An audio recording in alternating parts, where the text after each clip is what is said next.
Hi, my name is Jason Woods. Welcome to Chasing the Apex. Behind me, I have the beast, the monster. Some call it the Widowmaker. And I'm going to let Bill Eason introduce that. Hi, everyone. I'm Bill from Eason Autoworks, and welcome to Chasing the Apex. Today, we're going to look at one of my personal cars, a 1988 factory Slantnose turbo Targa.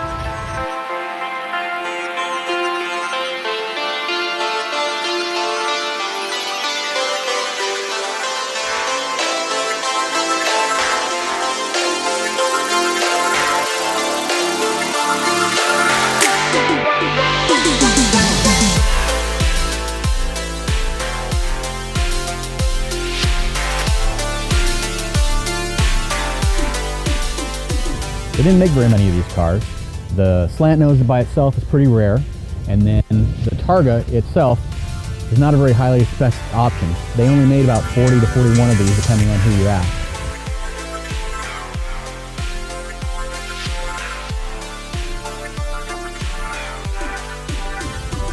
Right, so Jason is a little nervous about driving the car, but I assured him that this car will probably not kill him. Well, these are difficult cars to drive. 930s tend to be more of a point and shoot kind of a car, but with a little bit of practice and a little bit of restraint, which I'm not sure Jason can show,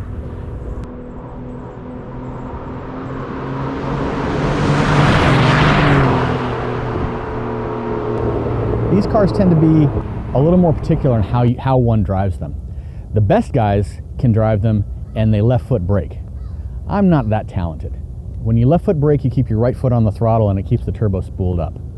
But as soon as you get off the throttle on these things, the turbo goes away and you lose your power, you lose your drive. And that can upset the chassis in mid-turn. So what one wants to do is get all your braking done before the turn, enter the turn, slowly feed in throttle until you can see the end of the turn, and then you romp on it, get on the gas, the turbo spools up, and then it hits you in the butt and you go fast.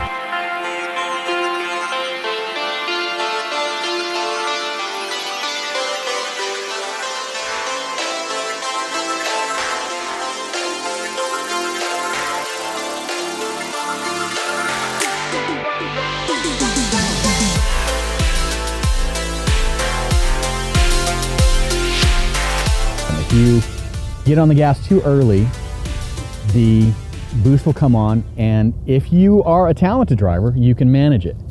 You'll have to counter steer, and it might be a little bit of a surprise. If you're not a talented driver, and it's a big surprise, generally what one does is lift, and that is about the most dangerous thing one can do in a turbocharged Porsche in the mid-turn.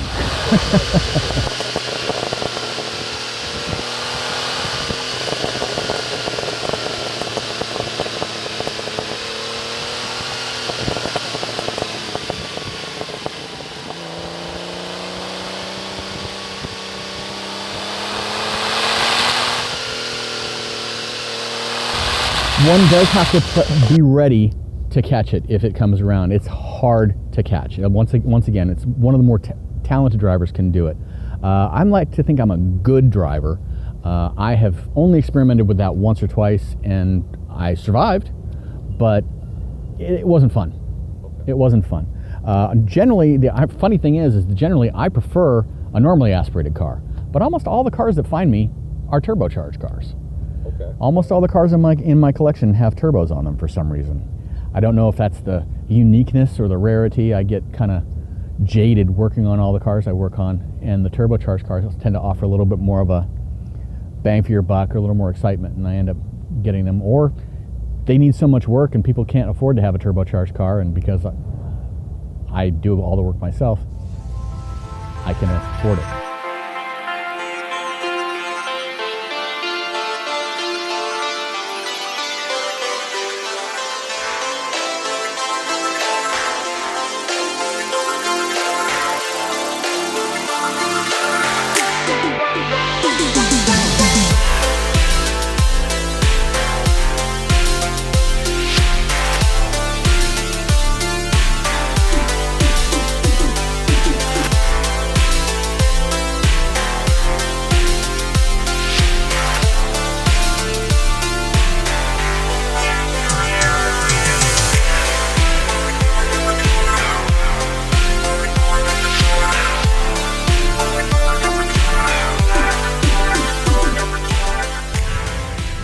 Horsepower numbers on these things vary. The interesting thing about the car in that era, in the late 80s, Porsche tended to downplay how much horsepower it made. If you remember the time, gas prices were a concern, efficiency was a concern, smog was a concern, so they actually downplayed how much horsepower they made. I think the published numbers on these were about 280 horsepower. But this car has 3.3 liters and it is turbocharged, and generally one can expect 100 horsepower per liter in a well-sorted turbocharged car. So I'd say a conservative estimate for a bone stock one of these would be about 300 horse, but this one's been modified a little bit. Most 930s you come across have been modified a little bit. For instance, this one has a slightly larger turbo, more efficient intercooler, and a different wastegate, and that tends to build boost a little bit faster, and the intercooler lets it make more power, lets you run a little bit different mixture, which generates a little bit more power, and the wastegate, the modified wastegate, keeps the pressure a little higher, keeps the boost pressure a little higher. So I haven't had this car on the dyno. I'd guess my seat of the pants dyno says 330 to 350 would be the horsepower rating on this car. One of the interesting features on a 930 is it is not fuel efficient whatsoever. So they actually run 2 fuel pumps on this thing. I don't remember the specific output of them, but it's very high. This thing, anybody who asks you about your gas mileage in your 930 is kind of silly. With 2 fuel pumps running pretty fast, I would guesstimate you're consuming about 30 gallons per hour, maybe more. One of the interesting things about, one of the things I love about these cars is the heritage, the racing heritage. So the reason they made the Slantnose was because they were trying to homologate a car, and they wanted a different profile on the car for aerodynamic purposes. But because the standard 911, 930, whatever at the time, had the traditional fender with the bug-eye headlight. And Porsche was convinced that this design would be a better aerodynamic package. And so they made enough of these cars to do what's called homologate them. And so that way they could enter the car as a quote-unquote production car in some race. I forget the actual race. And the cars were very, very popular, and they became part of the Special Wishes program. And Porsche ended up actually producing about 3,000 of these total in various configurations. This is one of the later versions. It's an 88, so they've sorted out a lot of things. The early versions, the valence was different, the headlight configuration was different. Some had louvers and some did not. I believe they all had the vent here. And one of my favorite features on this car is the brakes. That brake caliper right there is right off of the factory 917 race car. And the 917, if you know your history, is the car that in the early 70s dominated the Le Mans 24-hour endurance race. And it was so powerful and so good. It was a flat 12 twin turbocharged car that would go down the straight at least 220 miles an hour, maybe even faster. And these brakes could haul that car down from those speeds, and that brake caliper and brake setup is right off of that car on this street car. So not only will this car rocket you into triple digits really darn quickly, it will also bring you down from triple digits really darn quickly. Mid-corner. As we walk around the car, you can see that it's more or less Porsche. You can recognize a lot of the interesting, iconic facts about a Porsche. If you look at the dash, it's pretty much the same with the exception of the boost gauge. It's got a boost gauge right at the bottom of the tack that reads up to about 1 bar. And when we drive the car, you'll actually be able to see the boost gauge function when we're running it. And this car is equipped with sport seats, which I really like. The sport seats offer this side bolster, which really holds you in mid-corner and so on and so forth, and gives you the car feels like it's hugging you more. Let's see. Most 930s have been modified a little bit. To find a purely unmolested 930 is a very rare thing, and it creates quite a large value for the car in a resale. This car was loved and driven by the previous owner. The previous owner really, really enjoyed the car, and he modified it to his exact choices based on how he enjoyed the car. I talked previously about the larger turbo, the intercooler from Andile. Andile is a story all to itself, which is fantastic. I've been lucky enough to have dinner with one of the founders of Andile once, and I learned so much at that dinner table that I didn't know I could learn in a 2-hour conversation. It was fantastic. One of the most important modifications that the previous owner made to this car was he installed a 5-speed gearbox in the car. Most 930s came with a 4-speed gearbox that was geared really, really tall, and it was great for the Autobahn, but it actually made it really difficult to drive because the difference between the gears was so great that you'd pull off boost and you'd have to build boost back up when you shifted, particularly from second to third. It'd do 90 in second with the 4-speed. The 5-speed gearbox, Porsche did in 1989 on these. This car's an 88, and the previous 89 5-speed and torque tube in it, which once again, unfortunately, lowers the overall value of the car, but it makes it a better car and an easier car to drive. One, hopefully, that Jason will be able to enjoy a little bit more. I've been around cars professionally for a long time. I've been working professionally on cars since I was 19. I've loved Porsches since before then. I fell in love with Porsches when I was in my, oh gosh, probably before I was 10 years old. Watched the racing in the 70s and really enjoyed it. Watched them dominate the racing.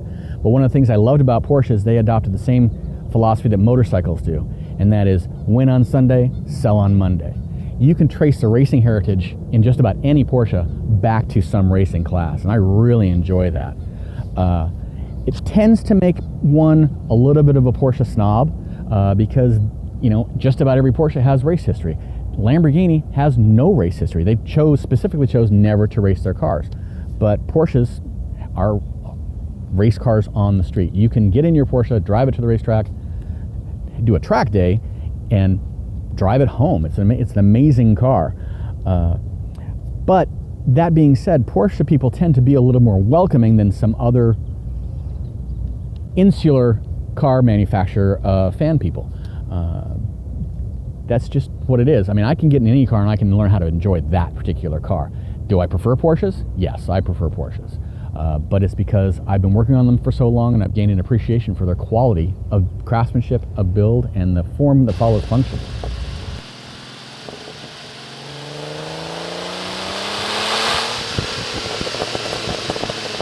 So a couple of things on the Porsches that are interesting is the German engineers do what I call passive-aggressive engineering. For instance, in this car, there's an ashtray, and you can use it. But if the ashtray is down, when you use the gear shift, you hit the ashtray. So you can smoke, just not while you're driving. The same is true for the door panels. They want both your hands on the wheel. A traditional American way to drive is one hand on top of the wheel, one elbow out of the window. But they set the doors very high, so you're uncomfortable doing that. Because the Germans want you to have both your hands on the wheel. It's a very logical, very structured way of engineering the car. A funny story about Italian cars being different than German cars. German cars the form tends to follow the function. The Italian cars, they're generally more aesthetically attractive than German cars, and I won't deny that. I think Italian cars are probably the prettiest on the planet. But there's a joke that I heard many, many years ago about how Italian cars are designed, and they sit down, they have a committee and a whole bunch of cappuccino, and they draw the car, and it's beautiful and it's gorgeous, and they step back and they go, "She's beautiful, now I gotta make her work." So the Italians would call that passion in their design, and I would not fault them for that. I would agree. It's just my preference is here. Don't get me wrong, I have driven Ferraris and enjoyed them very much. Take care of a few for a couple of clients. All right, so we're closing up the walk around video today, and thanks for watching. Next episode, we're actually gonna be driving it. I'm gonna drive it, Jason's gonna drive it, and he's gonna try not to die. Thanks for watching Chasing the Apex. So next week, we are going to be driving this monster. And quite frankly, I'm a little scared. You'll see us doing that. We're actually driving today. So you'll see me wearing the same shirt. I did change my shirt. There was laundry done. It's okay. Same day. But this is so long, we have to do a 2-part series.